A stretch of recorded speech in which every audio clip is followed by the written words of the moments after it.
Di sebuah desa kecil, hiduplah seorang gadis bernama Bunga, anak pungut yang ditemukan di depan pintu rumah Pak Seno dan Bu Mar saat bayi. Meskipun tumbuh menjadi gadis yang cantik dan lembut, Bunga selalu diperlakukan berbeda dibandingkan dengan Nia, anak kandung mereka.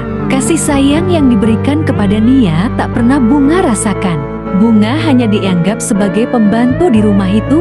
Sejak kecil, Bunga harus bekerja keras. Dia menyapu, mencuci, dan memasak. Sementara Nia hanya duduk santai menikmati segala kemewahan. Setiap hari, Bunga berusaha bersikap baik, berharap cinta dari orang tua angkatnya. Namun, harapannya selalu pupus. Bahkan saat Bunga membawa pulang nilai terbaik dari sekolah, Pak Seno hanya berkata, "Itu tugasmu, jangan merasa istimewa." Ketidakadilan yang dialami Bunga tidak hanya datang dari rumah. Di sekolah, ia sering diejek sebagai anak pungut oleh teman-temannya. Namun, Bunga tidak menyerah. Ia berpegang pada keyakinan bahwa pendidikan adalah kunci untuk keluar dari penderitaan. Setiap malam ia tekun belajar, meski tubuhnya lelah karena pekerjaan rumah. Suatu hari, kepala desa mengadakan lomba menulis esai dengan tema harapan hidup. Bunga melihat ini sebagai kesempatan untuk menyuarakan isi hatinya. Dalam esainya, ia menulis tentang kesedihan, perjuangan, dan mimpinya untuk meraih kebahagiaan. Esai itu memenangkan lomba, membuat nama Bunga dikenal di seluruh desa. Kepala desa bahkan memuji semangat dan bakatnya. Namun, saat Bunga pulang dengan membawa penghargaan, Pak Seno hanya berkata dingin, "Penghargaan itu tidak mengubah siapa dirimu. Kau tetap anak pungut." Kata-kata itu menjadi titik balik bagi Bunga.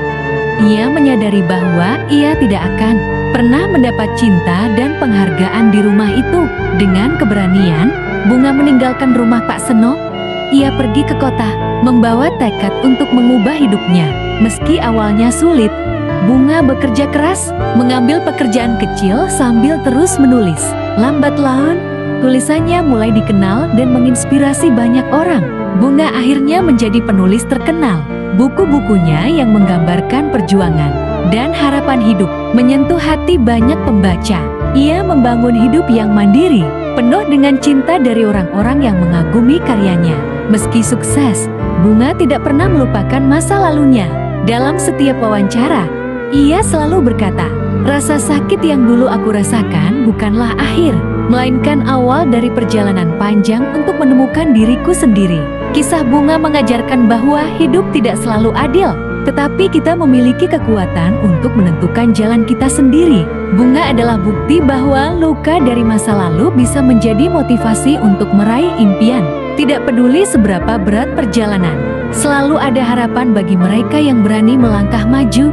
Bunga menemukan kebahagiaan bukan karena ia dicintai orang lain, tetapi karena ia belajar mencintai dirinya sendiri. Kita tidak bisa memilih dari mana kita berasal, tapi kita bisa memilih kemana kita akan pergi.